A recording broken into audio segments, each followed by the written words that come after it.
हे भगवन, स्मारये त्वाम न शिक्षये, मैं केवल आपको स्मरण करा रही हूं, आपको कोई सीख नहीं दे रही हूं, उपदेश नहीं कर रही हूं। हे भगवन, तीन दोष ऐसे हैं जो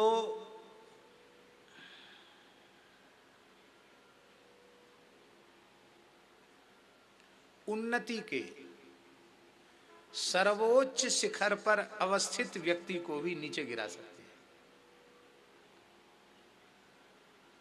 चाहे जितनी ऊंचाई पर व्यक्ति पहुंच गया हो, तीन दोष उसको नीचे गिरा देंगे। तीन में से एक भी होगा तो उसको नीचे देखना पड़ेगा, नीचे गिरना पड़ेगा। इसलिए हे प्रभु, इन तीन दोषों से बचना चाहिए। ये तीन दोष कौन कौन हैं? तो वाल्मीकि रामायण में लिखा है, एक तो है असत्य भाषण, झूठ बोलना। झूठ बोलने वाला व्यक्ति अपनी चतुराई चालाकी से चाहे जितने ऊंचे पहुंच जाए, कभी न कभी उसको अपने झूठ के कारण नीचे गिरना पड़ेगा, नीचा देखना पड़ेगा। मिथ्या भाषण। दूसरा दोष है परदाराभिमर्षण, परस्त्री गमन। शास्त्रीय विधि से, वर्णाश्रम व्यवस्था की मर्यादा के अनुसार शास्त्रीय विधि से आपने विधि पूर्वक गृहस्थ आश्रम में प्रवेश किया है। आपकी अधिकृता पाणिगृहीता पत्नी है। उस पत्नी में आप धर्म बुद्धि से गौ सेवा, संत सेवा, ऋषि महर्षियों का सत्कार, पितरों का श्राद्ध तर्पण आदि धार्मिक कृत्य परंपरा से चलते रहें, इसके लिए आप प्रजोत्पत्ति करते हैं, संतानोत्पत्ति करते हैं, तो आपको दोष नहीं है, वह आपका धर्म है। किंतु अपनी अधिकृता पत्नी के अतिरिक्त किसी भी नारी के प्रति यदि आपका दूषित भाव है, अपवित्र भाव है, भोग्या का भाव है, तो आप चाहे जितनी ऊंचाई पर पहुंचे हुए हों, आपको नीचे गिरना पड़ेगा, नरक जाना पड़ेगा। प्रत्यक्ष जीवन में भी नीचा देखना पड़ेगा, मरने के बाद तो नरकों में जाना ही पड़ेगा। ये दूसरा दोष है, परस्त्री गमन। और तीसरा दोष है विना वैरेण रौद्रता, बिना बैर के क्रोध। बैर का कोई कारण नहीं है, झगड़े का कोई कारण नहीं हो, गुस्सा दिखा रहे, मर जाएंगे, मार डालेंगे। बिना वैरेण रौद्रता। जानकी जी ने कहा कि भगवान, पहला दोष तो आप में संभव ही नहीं है, असत्य भाषण आप में संभव नहीं है। क्यों? आपने जन्म से लेकर अब तक कभी असत्य व्यवहार किया ही नहीं है। राम सत्य संकल्प प्रभु, आपके संकल्प भी सत्य हैं। संकल्प तो झूठे भी आ सकते हैं कि नहीं, पर आपके मन में संकल्प भी सत्य ही उठते हैं। आपने अपने पिता के सत्य की रक्षा के लिए अयोध्या का राज्य सिंहासन तृण के समान त्याग दिया। सत्यात्मकं त्वां शरणं प्रपन्ना, सत्यात्मकं त्वां शरणं प्रपन्ना। आप परम सत्य हैं। इसलिए ये पहला दोष तो आप में संभव नहीं, और दूसरे दोष की भी कल्पना स्वप्न में भी नहीं है, परदाराभिमर्षण।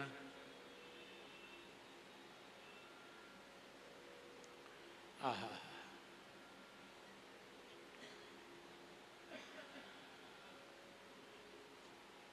राम जी का सदाचार कितना अद्भुत है। श्रीमद् वाल्मीकि रामायण के युद्ध कांड में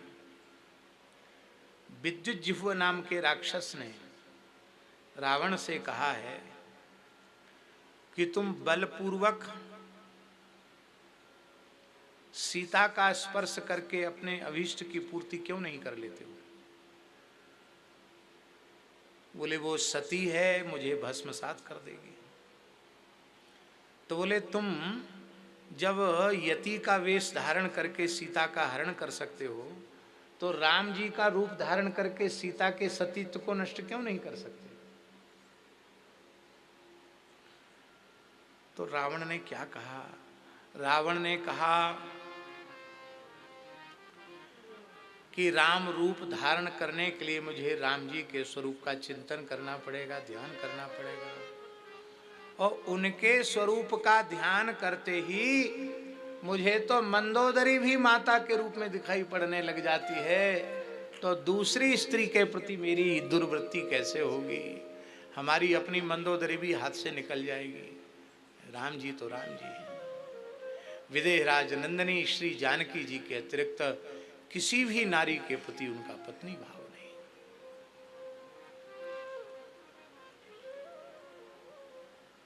राम जी का आदर्श, राम जी का आदर्श है।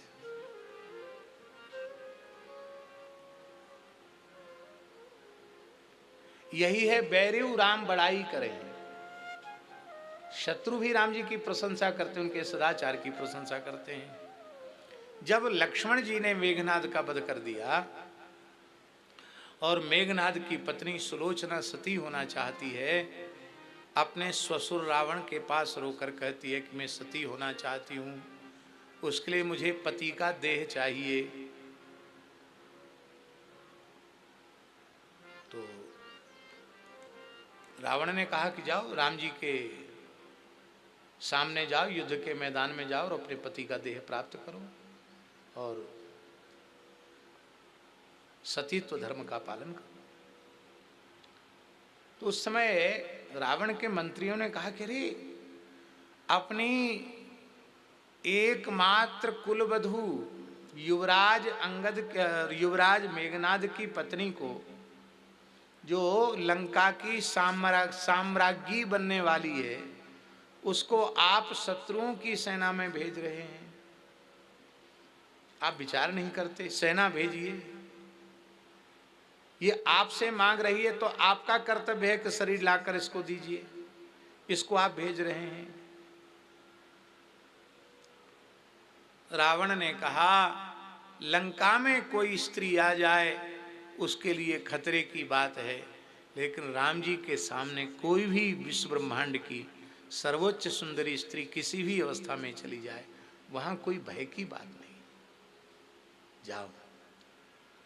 और सुलोचना को भेजा और सुलोचना सती हुई। हाँ जी। श्री वृंदावन बिहारी लाल की जय। तो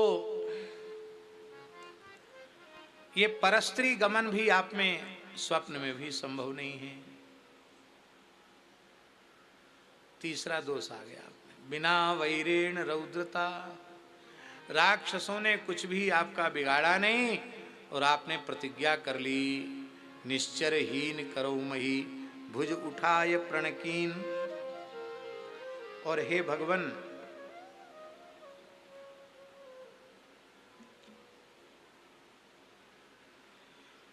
आप यदि अनुमति प्रदान करें तो मैं भी। राम जी ने कहा जरूर सुना, अवश्य सुना। तो जानकी जी ने कथा सुनाई है वाल्मीकि में। जानकी जी ने कहा कि एक तपस्वी ऋषि था, इतनी तीव्र तपस्या उसने की कि उसकी तपस्या के कारण देवराज इंद्र उद्विग्न हो गया कि कहीं यह ऋषि मेरे इंद्रासन पर प्रतिष्ठित होने के लिए तपस्या तो नहीं कर रहे हैं। इतनी कठोर तपस्या। तो उस ऋषि के तप में विघ्न करने के लिए देवराज इंद्र एक भट्ट के रूप में, सैनिक के रूप में आया और वो शरण में ही मेरी रक्षा करो। ऋषि ने कहा भाई क्या बात है? बोले मैं बहुत संकट में हूँ, मेरे पास यह एक दिव्य खड्ग है, तलवार, ये बहुत अमूल्य है और मैं इसको किसी भी कीमत पर सुरक्षित रखना चाहता हूँ और इस समय इसकी सुरक्षा मेरे लिए कठिन हो गई है,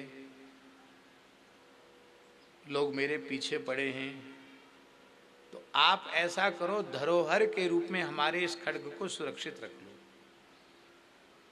जब हमारा समय अनुकूल आएगा, विपत्ति हमारे ऊपर नहीं रहेगी, तो हम अपनी धरोहर आपसे वापस ले लेंगे। बोले ठीक है। एक कहावत है, दुखम न्यासस्य रक्षणम। सबसे बड़ा दुख क्या है? धरोहर की रक्षा। इसलिए सबसे बढ़िया बात तो धरोहर कोई धरे तो हाथ जोड़ ले, भैया हम अपना ठेका नहीं ले सकते, तेरी धरोहर का ठेका कहाँ से लेंगे? वो नहीं तो धरोहर की रक्षा अपने प्राण देकर भी करनी चाहिए। अब वो ऋषि धरोहर के रूप में उन्होंने शस्त्र को रख लिया। अब कभी जंगल में वो जाएं कंदमूल फल समिधा लेने के लिए, तो उनके मन में है कि अरे कहीं धरोहर नष्ट न हो जाए। सोने की म्यान है, सोने की मूठ है, हीरे जवाहरात जड़े हुए हैं, कहीं ऐसा न हो कि कोई चोरी करके ले जाए, फिर वो मांगने वाला आएगा, उसको मैं क्या दूंगा। तब ऐसा करें कि अब तलवार लेकर चलना चाहिए। तो हमेशा सुरक्षा की दृष्टि से उस खड्ग को अपने हाथ में लेकर रखने लग गया। उस खड्ग के कारण उस तपस्वी में हिंसा की वृत्ति आ गई, क्रोध की वृत्ति आ गई। और क्रोध की वृत्ति आकर पहले तो उसने कुछ पेड़ पौधों को दातुन आतुन अमनिया करने के लिए, प्रभाती अमनिया करने के लिए उपयोग किया। धीरे धीरे वो हिंसा करने लग गया, पशुओं की हिंसा करने लग गया। और उस हिंसा के पाप से उसके सारे पुण्य नष्ट हो गए, उसकी तपस्या नष्ट हो गई। और श्री जानकी जी कहती हैं, तस्य शस्त्रस्य संवासात् जगाम नरकम मुनि। उस शस्त्र के कुसंग के दोष से उस मुनि को नरक जाना पड़ा।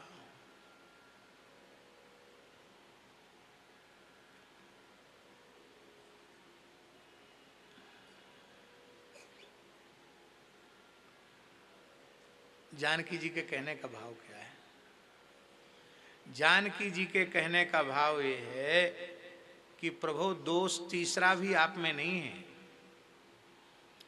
पर आपने जटा तो बना लिए, भस्म तो रमा ली, वलकल तो धारण कर लिया, पर धनुष्वाण लेकर चल रहे हो।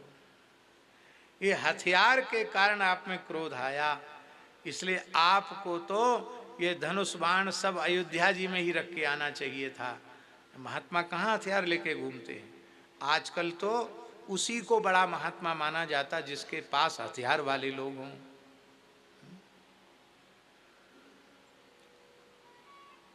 कुछ सरकारी निर्देश के कारण कुछ समय हमारे पास भी आ गए थे, लेकिन हमने तो उनको नमस्कार कर लिया, भैया कैसे ये पिंड छूटे। क्योंकि धर्म ही वर्म है, धर्म ही कवच है, और वह कवच ही हम लोगों का वास्तविक कवच है। तो संसी रखते हैं, और नहीं तो कुछ सुरक्षा गार्ड भी रखना चाहते हैं कि जिसमें कुछ दबदबा भी बन जाता है, कुछ हथियार वाले लोग रहें तो। लेकिन वाले, क्योंकि भारत साकार्या गृहीत धनुषा त्वया। हे प्रभु, अत्यंत स्नेह के कारण, आपके प्रति अत्यंत आदर होने के कारण मैं आपको केवल याद दिला रही हूँ, आपको कोई उपदेश नहीं दे रही हूँ। हे भगवान, मैं चाहती हूँ कि आपका लोकाभिराम चरित्र सबके लिए आदर्श बन करके रहे। आपके चरित्र पर कोई उंगली ना उठावे कि राम जी का क्या बिगाड़ा था राक्षसों ने, व्यर्थ में राम जी ने राक्षसों का संहार क्यों कर दिया।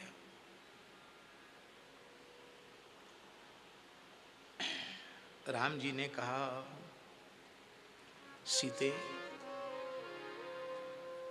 ये जो ऋषि मुनि महात्मा हैं, किसी प्राणी से इनका वैर नहीं है, ये सात्विक वृत्ति से निर्वाह करने वाले हैं, कंदमूल फल खाकर के अपना निर्वाह कर लेते हैं। और पूरे विश्व के कल्याण का चिंतन करते हैं, किसी प्राणी से इनका वैर नहीं है। और इस प्रकार के जो निर्वैर ऋषि मुनि महात्मा हैं, इनसे अकारण वैर करके ये दुष्ट इनको खा जाते हैं। इन महात्माओं ने, इन तपस्वियों ने वर्षों से अन्न नहीं खाया है, केवल कंदमूल फल पर निर्वाह करते हैं, निद्रा का परित्याग कर दिया है, किसी पर क्रोध नहीं करते हैं। वे चाहें तो अपने हुंकार से राक्षसों को भस्म कर सकते हैं, फिर भी उन्होंने अपने तप को नष्ट नहीं किया। शरीर भले ही नष्ट हो जाए पर उन्होंने अपना तप नष्ट नहीं किया। ऐसे महात्माओं के ऊपर कोई बिना कारण के उनकी हिंसा करने का विचार रखता है तो वह मेरा शत्रु है, मैं उसको दंड अवश्य दूंगा। मैं नहीं मान सकता। क्यों? क्योंकि इन ऋषि महर्षियों ने मेरे लिए ही तो संसार का त्याग किया है, तो मेरा धर्म इनकी रक्षा करना है कि नहीं? अकारण इनसे द्वेष करने वालों का मैं विनाश करूंगा। महाभारत का ही बड़ा सुंदर वाक्य है। भगवान पांडवों के शांति दूत बनकर गए तो कौरवों की तरफ से, दुर्योधन की तरफ से कहा गया कि आप तो दूत हो, जो संदेश लाए हो वो कह दो। आप पांडवों की इतनी तरफदारी क्यों कर रहे हो, इतना पक्ष क्यों ले रहे हो? आप कहो कि पांडव हमारे फुफेरे भाई हैं, बुआ के लड़का है। तो बोला हम नहीं है क्या? हम भी वही हैं, भाई भाई तो हैं। दूसरे, आप हमारे समधी लगते हो। हाँ, दुर्योधन की पुत्री लक्ष्मणा का विवाह सांब के साथ हुआ है। खास समधी हैं श्री कृष्ण, लड़के वाले हैं श्री कृष्ण, लड़की वाला है दुर्योधन। आप तो हमारे समधी हो, आप उनका पक्ष क्यों ले रहे हो? दूत में पक्षपात नहीं होना चाहिए। भगवान श्री कृष्ण ने कहा, कान खोलकर सुन लो, यस्तान द्वेष्टि समाम द्वेष्टि यस्तान अनुसमाम अनु। जो पांडवों से द्वेष करते हैं वह मुझसे ही द्वेष करते हैं, और जो पांडवों से प्रेम करते हैं वो मुझसे ही प्रेम करते हैं। तुम्हारी हमसे कोई नातेदारी रिश्तेदारी नहीं, क्योंकि तुम पांडवों से शत्रुता करते हो। जो पांडवों का शत्रु है वो मेरा शत्रु है, वो जो पांडवों का मित्र है वो मेरा मित्र है। इसका मतलब पांडव उपलक्षण हैं। जो भक्तों से प्रेम करता है वो भगवान का प्रेमी है, और जो भक्तों से बैर करता है वो भगवान का विरोधी है। इसीलिए गोस्वामी जी ने कहा, यद्यपि सम नहीं राग न रोसु। हाँ, यद्यपि सम नहीं राग न रोसु। गहहि न पाप पुण्य गुण दोषु। गहहि न पाप पुण्य गुण दोषु। तदपि करहि सम विषम विहारा। तदपि करहि सम विषम विहारा। भक्त अभक्त हृदय अनुसारा। भक्त अभक्त हृदय अनुसारा। भक्त अभक्त हृदय अनुसारा। भक्त अभक्त हृदय अनुसारा। क्योंकि जो भक्तों के अनुकूल हैं वो भगवान के अनुकूल हैं, जो भक्तों के विरोधी हैं वो भगवान के विरोधी हैं। भगवान बोले, देखो अब कुछ भी कहो, चाहे जितना कलंक हमारी कीर्ति में लगे, सारा संसार कहे कि राम जी का राक्षसों ने कुछ नहीं बिगाड़ा था, राम जी ने व्यर्थ में ही राक्षसों के वध की प्रतिज्ञा कर ली, राक्षसों का वध कर दिया। कहने वाले कहते रहे, हमें इसकी परवाह नहीं है। लेकिन इन ऋषियों का अकारण जिन्होंने भक्षण किया है, उनसे वैर विरोध माना है, उन राक्षसों का मैं संहार अवश्य करूंगा। मैं राक्षस वध की प्रतिज्ञा का त्याग नहीं कर सकता। इतना बढ़िया श्लोक है, राम जी की भक्त वत्सलता इसमें उजागर हो रही है। अप्यहम जीवितम जहियाम त्वाम्बा सीते सलक्ष्मणाम न तु प्रतिज्ञां संसृत्य ब्राह्मणेभ्यो विशेषतः तदवश्यम मया कार्यम ऋषीणां परिपालनम। हे सीते, मैं अपने प्राणों का परित्याग कर सकता हूं। तुम मेरी प्राणाधिक प्रिया हो, प्राण प्रिया हो, तुम्हारा भी त्याग कर सकता हूं। लक्ष्मण मेरे बही प्राण हैं, दक्षिण बाहु हैं, लक्ष्मण का भी त्याग कर सकता हूं, पर इन ऋषि मुनि महात्माओं की रक्षा की प्रतिज्ञा का त्याग नहीं कर सकता। बोलो भक्त वत्सल भगवान की जय।